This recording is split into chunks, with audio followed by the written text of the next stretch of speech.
أنا كارهة حياتي بسبب أمي وأخويا. أنا عندي 23 سنة ومخلصة كلية وبشتغل، وأخويا أصغر مني بسنتين، وبابا متوفي من زمان. طول عمري من وإحنا صغيرين أمي بتبدي أخويا عليا في كل حاجة، أكل شرب لبس حتى الدراسة. ولما جيت أدخل الكلية وفرق كام درجة على الكلية اللي أنا عاوزاها، كنت مقطعة نفسي مذاكرة وقلت لها أنا عاوزة أدخل كلية خاصة وإحنا ظروفنا كويسة جدا جدا، وهي بتشتغل من زمان وبابا كان سايب لنا ورث. قالت لا مش هدفع المبلغ الكبير ده كله، دي غلطتك، انتي ما عملتيش اللي عليكي، وبسببها دخلت كليه في محافظه تاني وقعدت 5 سنين متغربه. ولكن لما اخويا المدلع الفاشل جاب مجموعه زي الزفت دخلته كليه خاصه، ولما قلت لها اشمعنى قالت لي ده الراجل، والراجل لازم يبقى معاه شهاده كويسه. ودلوقتي عاد السنه مرتين وهي عادي، وخدي على كده كل حاجه في حياتنا. هو الاول طلباته اوامر على طول، لكن انا تذلني على كل حاجه. اي فلوس كنت اطلبها تديني نصها وهي تديله بزياده. اتقدم لي واحد زميلي في الشغل وانا موافقه وهي رفضت لانه مش عاجب اخويا الفاشل الكذاب اللي مفيش في حياته حاجه عدله ابدا، بتاع مشاكل ودايما جايب لنا المشاكل، ومع ذلك بتحبه اكتر مني مع اني طول عمري متفوقه وبسمع كلامها. دلوقتي بقى انا اكتشفت انه بياخد حاجات وحشه، مخدرات، وشك انه بيبيعها كمان. وقلت لماما وانا فاكره انها هتقلب الدنيا، لكن هي فضلت تعيط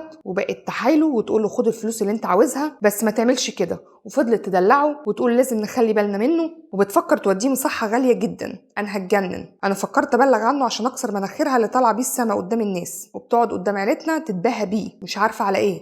انا كرهت حياتي وكرهتهم، وبفكر اسيب لهم البيت وانا اقدر اصرف على نفسي لاني معايا ورثي من بابا. ودي كانت قصه النهارده اللي انا استاذنت صاحبتها اني انشرها، عشان دي من المواضيع اللي عندي فيها كلام مهم جدا. وطبعا هقول لكم ايه اللي انا قلته لها، لكن اول حاجه لازم نعرفها ان الامهات اللي زي كده موجودين مش قليلين، واللي زي دي بيبقى اسمها الام النرجسيه، ودي من اصعب انواع الامهات اللي ممكن تحصل عليهم لو حظك سيء، لانها ببساطه بتقدر تخلق جو عدائي ما بين الاخوات زي ما انتم شايفين. لان ببساطه دايما بيبقى عندها الجولدن تشايلد او الابن المميز، الفتى الذهبي، وهو الابن في اغلب الاحوال. اما الطفل التاني يبقى السكيب جوت او كبش الفدا بتاع البيت كله. دايما بتميز في المعامله ما بينهم، بتقلبهم على بعض زي ما احنا شايفين كده. وحتى الجولدن بوي او الطفل المميز ليها ما بيسلمش من اذيتها، لانها ام مؤذيه، حتى في دلعها مؤذيه، حتى في حبها مؤذيه، لان بطريقه الحب اللي بتقدمها للابن المدلل بتضيعه وبتبوظه، لان دايما هدفها واحد، انها تكسبه. ولو الحياه حطتها في محكات انها لازم تاخد قرارات كبيره،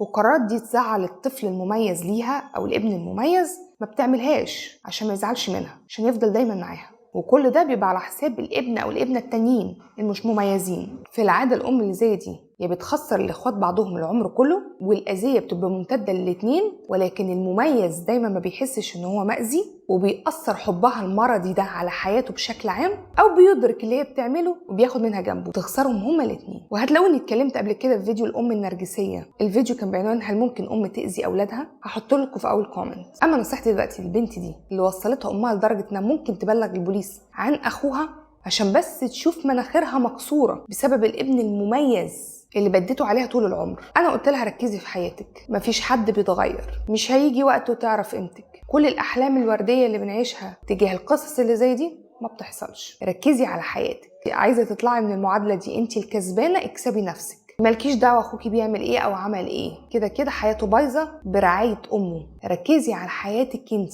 اخلقي جو صحي حواليكي، دوائر صحيه حواليكي، اوعي تتجوزي لمجرد الهروب من الوضع ده. ركزي على قد ما تقدري ان اختيارك لشريك حياتك الجاي يكون بعيد كل البعد عن الاجواء اللي انت عشتيها، ولا يكون مخرج هرب. لاقي نفسك وحبيها ودعمي نفسك وطوريها، عالجي اللي هي سببته. مش وقت اسئله ليه ما حبتنيش، زي ما قلت قبل كده في سلسله اذيه الاهل برضو، السؤال ده ملوش اجابه محدده. السؤال ده ممكن يضيع حياتكم في البحث عن اجوبه هتكون نتيجتها ايه؟ انها مريضه نفسيا، اتأذت في يوم من الايام من اهلها ومررت لك الاذيه. ايا كانت الاسباب، اسباب ان امك بتعمل كده مش هتحل شيء في مشكلتك انت او في حياتك انت محتاجه تنظري لحياتك بنظره اوسع، بنظرة مختلفة، وتعالجي كل ما أفسدته. حتى إنك لازم تتواصلي مع طبيب نفسي أو استشاري نفسي أو معالج أيا كان، وتخرجي كل اللي عندك ده، ويمشي معاكي خطة علاج صحيحة علشان ده ما يأثرش عليكي في المستقبل. لأن اللي بيحظى بأم زي دي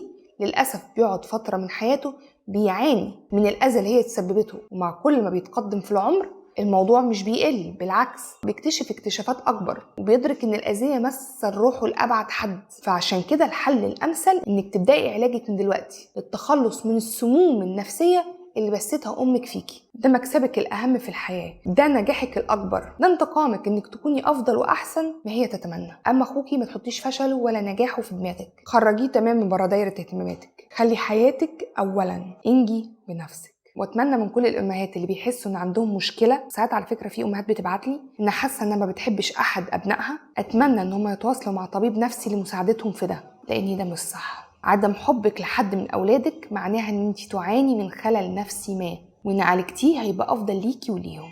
وتنويه اخير، جميع القصص اللي بتجيلي لا يطلع عليها اي حد غيري، ولا يتم نشرها الا بموافقه صاحبها. كانت معكم في بي انور السيناريستيه، ويومكم سعيد.